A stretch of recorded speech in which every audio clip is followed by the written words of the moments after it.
আমি স্পষ্ট করে বলতে চাই, দুইবার আপনার ক্ষমতার মসনদে গিয়েছিলেন, একবারও আপনার নিজেদের শক্তি নিয়ে ক্ষমতায় যেতে পারেননি। এই জামাত ইসলামীর সমর্থন নিয়ে, জামাত ইসলামীর সাহায্য নিয়ে, সহযোগিতা নিয়ে দুইবার আপনার ক্ষমতার মসনদে গিয়েছিলেন, একা যেতে পারেননি। যখন জামাত ইসলামী আপনাদের সাথে ছিল তখন কি জামাত ইসলামী রাজাকার ছিল না?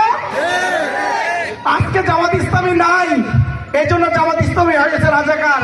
আর যখন আমরা আপনাদের সাথে ছিলাম তখন ছিলাম আপনাদের বন্ধু আমরা। এই হলো আপনাদের রাজনীতি। এই রাজাকার শব্দ বলতে বলতে, মুক্তিযুদ্ধের পক্ষ এবং বিপক্ষের শক্তি বলতে বলতে ফেনা তুলে তুলেছিল বিগত সরকার।